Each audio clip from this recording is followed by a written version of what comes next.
ಆಕಾಶವಾಣಿ ಪ್ರದೇಶ ಸಮಾಚಾರ ಓದುತ್ತಿರುವವರು ಶ್ರೀಧರ್ ಹೆಗಡೆ ಭದ್ರನ್. ಮುಖ್ಯಾಂಶಗಳು: ದೇಶದಲ್ಲಿ ಪಿಎಂ ಸೂರ್ಯಘರ್ನಿಂದ 50 ಲಕ್ಷಕ್ಕೂ ಹೆಚ್ಚು ಕುಟುಂಬಗಳು ಸೌರ ಬೆಳಕು ಕಂಡಿವೆ. ಕೇಂದ್ರ ಸಚಿವ ಪ್ರಹ್ಲಾದ್ ಜೋಶಿ. ಪ್ರತಿಯೊಂದು ಗ್ರಾಮಕ್ಕೂ ಶುದ್ಧ ಕುಡಿಯುವ ನೀರು ತಲುಪಿಸುವುದು ರಾಜ್ಯ ಸರ್ಕಾರದ ಪ್ರಮುಖ ಆದ್ಯತೆ. ಸಚಿವ ಡಾ ಯತೀಂದ್ರ ಸಿದ್ದರಾಮಯ್ಯ. ಕಾವೇರಿ ನೀರು ಹಂಚಿಕೆ ವಿಚಾರದಲ್ಲಿ ರಾಜ್ಯ ಸರ್ಕಾರ ಎಚ್ಚರಿಕೆಯಿಂದ ನಡೆದುಕೊಳ್ಳಬೇಕು. ವಿಪಕ್ಷ ನಾಯಕರ ಆಗ್ರಹ. ರಾಷ್ಟ್ರೀಯ ನೈಸರ್ಗಿಕ ಕೃಷಿ ಅಭಿಯಾನದಡಿ ಬೆಳಗಾವಿ ಜಿಲ್ಲೆಯ 7,048 ರೈತರಿಗೆ ತರಬೇತಿ. ವಾರ್ತೆಗಳ ವಿವರ.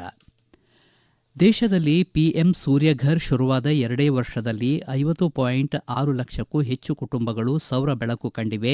19 ಲಕ್ಷ ಮನೆಗಳ ವಿದ್ಯುತ್ ಬಿಲ್ ಶೂನ್ಯವಾಗಿದೆ ಎಂದು ಕೇಂದ್ರ ಹೊಸ ಮತ್ತು ನವೀಕರಿಸಬಹುದಾದ ಇಂಧನ ಖಾತೆ ಸಚಿವ ಪ್ರಹ್ಲಾದ್ ಜೋಶಿ ಮಾಹಿತಿ ನೀಡಿದ್ದಾರೆ.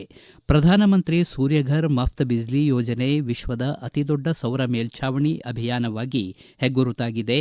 ಯೋಜನೆ ಆರಂಭವಾದ 2 ವರ್ಷದಲ್ಲಿ ಅಭೂತಪೂರ್ವ ಪ್ರಗತಿ ಸಾಧಿಸಿದೆ. ಪ್ರತಿನಿತ್ಯವೂ ಹೊಸದೊಂದು ಮೈಲಿಗಲ್ಲು ಸ್ಥಾಪಿಸುತ್ತಿದೆ ಎಂದಿದ್ದಾರೆ. ಕಳೆದ 10 ವರ್ಷಗಳಲ್ಲಿ 7.94 ಲಕ್ಷ ಸೌರ ಮೇಲ್ಛಾವಣಿ ಸ್ಥಾಪನೆ ಕಂಡಿದ್ದ ಭಾರತದಲ್ಲೀಗ ಸೂರ್ಯಘರ್ ಯೋಜನೆ ಜಾರಿ ಬಳಿಕ ಗಮನಾರ್ಹ ವೇಗ ಕಂಡಿದೆ.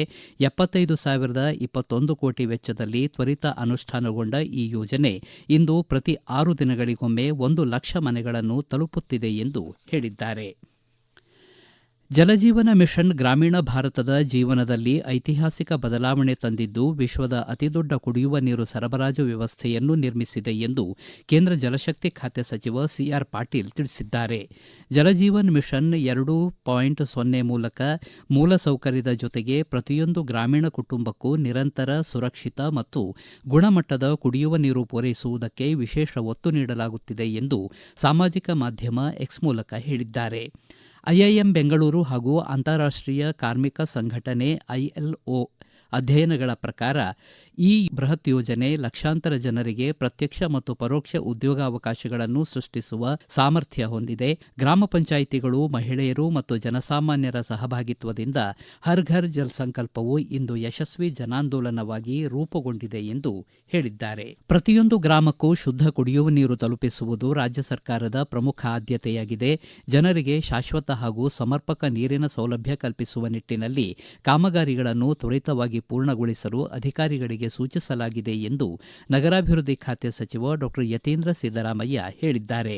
ಬೀದರ್ ಜಿಲ್ಲೆಯ ಕಮಲನಗರದಲ್ಲಿ ಅಮೃತ್ 2.0 ಯೋಜನೆಯಡಿ 84.82 ಕೋಟಿ ರೂಪಾಯಿ ವೆಚ್ಚದಲ್ಲಿ ಔರಾದ್ ಹಾಗೂ 6 ಹಳ್ಳಿಗಳಿಗೆ ಕುಡಿಯುವ ನೀರು ಒದಗಿಸುವ ಯೋಜನೆಯ ಕಾಮಗಾರಿಯನ್ನು ಅಧಿಕಾರಿಗಳೊಂದಿಗೆ ವೀಕ್ಷಿಸಿ ಪ್ರಗತಿ ಹಾಗೂ ಕಾಮಗಾರಿಯ ಗುಣಮಟ್ಟದ ಕುರಿತು ಪರಿಶೀಲನೆ ನಡೆಸಿ ಅವರು ಮಾತನಾಡಿದರು. ಸಂಪುಟ ದರ್ಜೆ ಸಚಿವರಾದ ಸಂತೋಷ್ ಎಸ್ ಲಾಡ್ ಅವರ 2 ದಿನ ಧಾರವಾಡ ಜಿಲ್ಲಾ ಪ್ರವಾಸ ಕೈಗೊಳ್ಳಲಿದ್ದಾರೆ. ಕಲಘಟಗಿಯಲ್ಲಿ ತಾಲೂಕು ಮಟ್ಟದ ಅಭಿವೃದ್ಧಿ ಕಾರ್ಯಕ್ರಮಗಳ ಪ್ರಗತಿ ಪರಿಶೀಲನೆ ಹಾಗೂ ಅತಿವೃಷ್ಟಿ, ಬರ ಪರಿಸ್ಥಿತಿ ಕುರಿತು ಅಧಿಕಾರಿಗಳೊಂದಿಗೆ ಚರ್ಚೆ ನಡೆಸುವರು. ಬಳಿಕ ಕಲಘಟಗಿ ಮತಕ್ಷೇತ್ರದಲ್ಲಿ ವಿವಿಧ ಗ್ರಾಮಗಳಿಗೆ ಭೇಟಿ ನೀಡುವರು. ಮಧ್ಯಾಹ್ನ 3 ಗಂಟೆಗೆ ಧಾರವಾಡ ಜಿಲ್ಲಾಧಿಕಾರಿಗಳ ಕಚೇರಿಯಲ್ಲಿ ಜಿಲ್ಲಾ ಮಟ್ಟದ ಅಧಿಕಾರಿಗಳೊಂದಿಗೆ ಅತಿವೃಷ್ಟಿ, ಬರ ಪರಿಸ್ಥಿತಿ ಕುರಿತು ಚರ್ಚೆ ನಡೆಸುವರು. ಬಳಿಕ ನವಲಗುಂದ, ಕುಂದಗೋಳ ಹಾಗೂ ಅಳ್ನಾವರ ತಾಲೂಕಿನ ಗ್ರಾಮಗಳಲ್ಲಿ ಅತಿವೃಷ್ಟಿ, ಬರ ಪರಿಸ್ಥಿತಿ ಕುರಿತು ಚರ್ಚಿಸಿ ಗ್ರಾಮಗಳಿಗೆ ಭೇಟಿ ನೀಡುವರು ಎಂದು ಸಚಿವರ ಆಪ್ತ ಕಾರ್ಯದರ್ಶಿ ಪ್ರಕಟಣೆಯಲ್ಲಿ ತಿಳಿಸಿದ್ದಾರೆ. ಮಾನವ ಕಳ್ಳ ಸಾಗಾಣಿಕೆ ಮತ್ತು ಜೀತ ಪದ್ಧತಿಯಂತಹ ಸಾಮಾಜಿಕ ಪಿಡುಗುಗಳ ವಿರುದ್ಧ ಜಾಗೃತಿ ಮೂಡಿಸಲು ಹಾಗೂ ಇವುಗಳನ್ನು ಸಂಪೂರ್ಣವಾಗಿ ನಿರ್ಮೂಲನೆ ಮಾಡಲು ಗದಗ ಜಿಲ್ಲೆಯ ಎಲ್ಲ ಇಲಾಖೆಗಳು ಒಂದಾಗಿ ಶ್ರಮಿಸುವುದು ಅಗತ್ಯ ಎಂದು ಹಿರಿಯ ದಿವಾಣಿ ನ್ಯಾಯಾಧೀಶರು ಹಾಗೂ ಜಿಲ್ಲಾ ಕಾನೂನು ಸೇವೆಗಳ ಪ್ರಾಧಿಕಾರದ ಸದಸ್ಯ ಕಾರ್ಯದರ್ಶಿಗಳಾದ CS ಶಿವನಗೌಡರ ತಿಳಿಸಿದ್ದಾರೆ. ಗದಗ ನಗರದ ಜಿಲ್ಲಾಡಳಿತ ಭವನದ ಆವರಣದಲ್ಲಿ ಮಾನವ ಕಳ್ಳ ಸಾಗಾಣಿಕೆ ಹಾಗೂ ಜೀತ ಪದ್ಧತಿ ಕಾರ್ಮಿಕ ವಿರೋಧಿ ಜನಜಾಗೃತಿ ಅಭಿಯಾನಕ್ಕೆ ಚಾಲನೆ ನೀಡಿ ಅವರು ಮಾತನಾಡಿದರು. ಈಗ ಪ್ರಕಟಣೆ, ಬಳಿಕ ಪ್ರದೇಶ ಸಮಾಚಾರ ಮುಂದುವರಿಯುವುದು. ನಮ್ಮ ಎಲ್ಲಾ ರಾಷ್ಟ್ರೀಯ ವಾರ್ತೆಗಳು ಹಾಗೂ ಪ್ರದೇಶ ಸಮಾಚಾರ ಈಗ ಆಕಾಶವಾಣಿ ನ್ಯೂಸ್ ಕನ್ನಡ ಯೂಟ್ಯೂಬ್ ಚಾನೆಲ್ನಲ್ಲಿ ಲಭ್ಯ. ನಮ್ಮ ಎಕ್ಸ್ ಖಾತೆ ಮತ್ತು ಇನ್ಸ್ಟಾಗ್ರಾಂ ಖಾತೆ ಆಕಾಶವಾಣಿ ನ್ಯೂಸ್ ಕನ್ನಡ. ಹೆಚ್ಚಿನ ಮಾಹಿತಿಗಾಗಿ ನಮ್ಮ ಫೇಸ್ಬುಕ್ ಖಾತೆ AIR ಕನ್ನಡ ನ್ಯೂಸ್ ಅನುಸರಿಸಿ. ಮಾಹಿತಿಯ ಹೂರಣ, ವಾರದ ಕಾರ್ಯಕ್ರಮ ಪ್ರಚಲಿತ ವಿದ್ಯಮಾನ ಪ್ರತಿ ಬುಧವಾರ 9:15.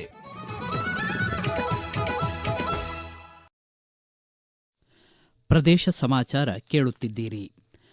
ಕಾವೇರಿ ನೀರು ಹಂಚಿಕೆ ವಿಚಾರದಲ್ಲಿ ರಾಜ್ಯ ಸರ್ಕಾರ ಎಚ್ಚರಿಕೆಯಿಂದ ನಡೆದುಕೊಳ್ಳಬೇಕು.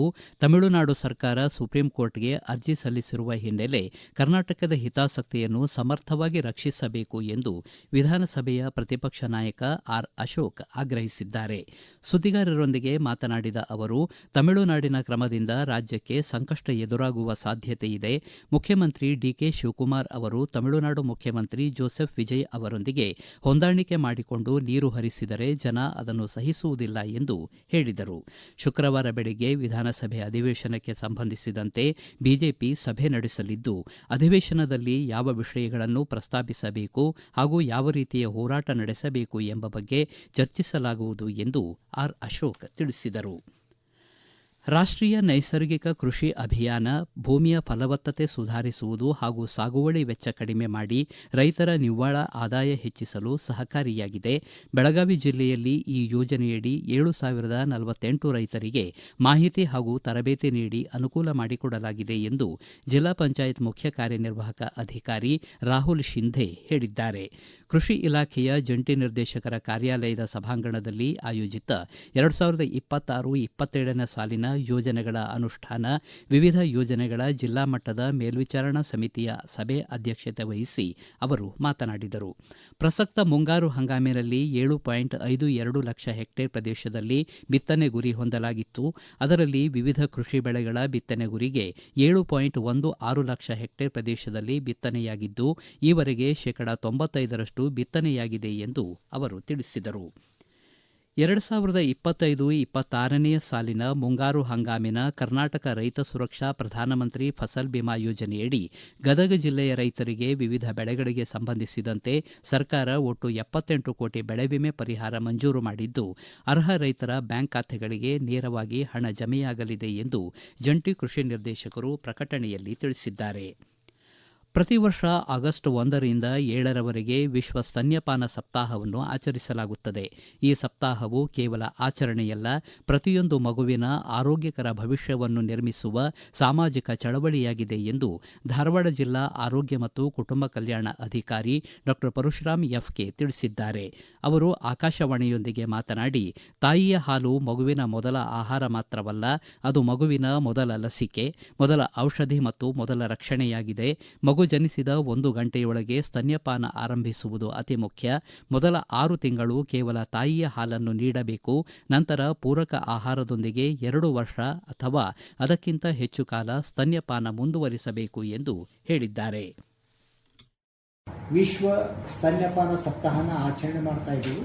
ಈ ಒಂದು ವಾರದಲ್ಲಿ ಸಾರ್ವಜನಿಕರಿಗಾಯ್ತು, ಅದರಲ್ಲಿ ಗರ್ಭಿಣಿ ತಾಯಂದಿರಿಗಿರ್ಬೋದು, ಅಂಗನವಾಡಿ ಕಾರ್ಯಕರ್ತರಿಗಿರ್ಬೋದು, ಆಶಾ ಕಾರ್ಯಕರ್ತರಿಗಿರ್ಬೋದು, ನಮ್ಮ ಆರೋಗ್ಯ ಕಾರ್ಯಕರ್ತರು ತಿಳುವಳಿಕೆ ನೀಡುವುದೇನಪ್ಪ ಅಂತಂದ್ರೆ, ಸ್ತನ್ಯಪಾನವನ್ನ ಕಡ್ಡಾಯವಾಗಿ ಒಂದು ಮಗು ತನ್ನ ತಾಯಿ ಎದೆ ಹಾಲು ಕುಡಿತಪ್ಪ ಅಂತಂದ್ರ ಅದು ಆರೋಗ್ಯ ಉತ್ತಮವಾಗಿರ್ಬಹುದು, ಯಾವುದೇ ರೀತಿ ರೋಗ ರುಜಿನಗಳು ಬರದೇ ಇರಬಹುದು, ಬಂದರೂ ಯಾವುದೇ ಔಷಧಿ ಇಲ್ಲದೆ ಅದು ಬಾಡಿಯಿಂದ ಹೊರ ಹೋಗಬಹುದು. ಗರ್ಭಕಂಠದ ಕ್ಯಾನ್ಸರ್ ಇರಬಹುದು, ಗರ್ಭಚೀಲದ ಕ್ಯಾನ್ಸರ್ ಇರಬಹುದು, ಅದನ್ನು ಎದೆ ಹಾಲು ಕುಡಿಸೋದ್ರಿಂದ ತಾಯಿಗೆ ಆಗ್ತಕ್ಕಂಥ ಕ್ಯಾನ್ಸರ್ ರೋಗ ಬರುವುದನ್ನ ನಾವು ತಡೆಗಟ್ಟಬಹುದು. ಮುಖ್ಯವಾಗಿ ರೋಗ ನಿರೋಧಕ ಶಕ್ತಿ ಇರ್ತೈತಿ ಹಾಲಿನಲ್ಲಿ. ತಾಯಿ ಎದೆ ಹಾಲು ಅಮೃತ ಸಮಾನ. ರಾಷ್ಟ್ರೀಯ ಆಹಾರ ಭದ್ರತಾ ಕಾಯ್ದೆ ಅಡಿಯಲ್ಲಿ ಹಂಚಿಕೆಯಾದ ಪಡಿತರ ಆಗಸ್ಟ್ ಮತ್ತು ಸೆಪ್ಟೆಂಬರ್ 2 ತಿಂಗಳ ಪಡಿತರ ಧಾನ್ಯವನ್ನು ಆಗಸ್ಟ್ ತಿಂಗಳಿನಲ್ಲೇ ಒಟ್ಟಿಗೆ ವಿತರಿಸಲಾಗುತ್ತಿದ್ದು, ಅಂತ್ಯೋದಯ ಪಡಿತರ ಚೀಟಿದಾರರಿಗೆ ಆಗಸ್ಟ್ ತಿಂಗಳಿನ 21 ಕೆಜಿ ಹಾಗೂ ಸೆಪ್ಟೆಂಬರ್ ತಿಂಗಳಿನ 21 ಕೆಜಿ ರಾಗಿ ಹಾಗೂ ಆಗಸ್ಟ್ ಮತ್ತು ಸೆಪ್ಟೆಂಬರ್ ತಿಂಗಳಿನಲ್ಲಿ ಪ್ರತಿ ತಿಂಗಳು 14 ಕೆಜಿ ಅಕ್ಕಿಯಂತೆ 2 ತಿಂಗಳಿಗೆ ಒಟ್ಟು 28 ಕೆಜಿ ವಿತರಣೆ ಮಾಡಲಾಗುವುದು ಎಂದು ವಿಜಯಪುರ ಜಿಲ್ಲಾಧಿಕಾರಿ ಕವಿತಾ ಎಸ್ ಮನ್ನಿಕೇರಿ ತಿಳಿಸಿದ್ದಾರೆ. ಆದ್ಯತಾ ಪಡಿತರ ಚೀಟಿದಾರರಿಗೆ ಪ್ರತಿ ಸದಸ್ಯನಿಗೆ 6 ಕೆಜಿ ರಾಗಿ ಮತ್ತು 4 ಕೆಜಿ ಅಕ್ಕಿ ಸೇರಿ ಪ್ರತಿ ಸದಸ್ಯರಿಗೆ ಒಟ್ಟು 10 ಕೆಜಿ ಧಾನ್ಯ ವಿತರಿಸಲಾಗುವುದು ಎಂದು ಅವರು ತಿಳಿಸಿದ್ದಾರೆ. ಕೊನೆಯಲ್ಲಿ ಮತ್ತೊಮ್ಮೆ ಮುಖ್ಯಾಂಶಗಳು. ದೇಶದಲ್ಲಿ ಪಿಎಂ ಸೂರ್ಯಘರ್ನಿಂದ 50 ಲಕ್ಷಕ್ಕೂ ಹೆಚ್ಚು ಕುಟುಂಬಗಳು ಸೌರ ಬೆಳಕು ಕಂಡಿವೆ. ಕೇಂದ್ರ ಸಚಿವ ಪ್ರಹ್ಲಾದ್ ಜೋಶಿ. ಪ್ರತಿಯೊಂದು ಗ್ರಾಮಕ್ಕೂ ಶುದ್ಧ ಕುಡಿಯುವ ನೀರು ತಲುಪಿಸುವುದು ರಾಜ್ಯ ಸರ್ಕಾರದ ಪ್ರಮುಖ ಆದ್ಯತೆ. ಸಚಿವ ಡಾ ಯತೀಂದ್ರ ಸಿದ್ದರಾಮಯ್ಯ. ಕಾವೇರಿ ನೀರು ಹಂಚಿಕೆ ವಿಚಾರದಲ್ಲಿ ರಾಜ್ಯ ಸರ್ಕಾರ ಎಚ್ಚರಿಕೆಯಿಂದ ನಡೆದುಕೊಳ್ಳಬೇಕು. ವಿಪಕ್ಷ ನಾಯಕರ ಆಗ್ರಹ. ರಾಷ್ಟ್ರೀಯ ನೈಸರ್ಗಿಕ ಕೃಷಿ ಅಭಿಯಾನದಡಿ ಬೆಳಗಾವಿ ಜಿಲ್ಲೆಯ 7,048 ರೈತರಿಗೆ ತರಬೇತಿ. ಇಲ್ಲಿಗೆ ಪ್ರದೇಶ ಸಮಾಚಾರ ಮುಕ್ತಾಯವಾಯಿತು.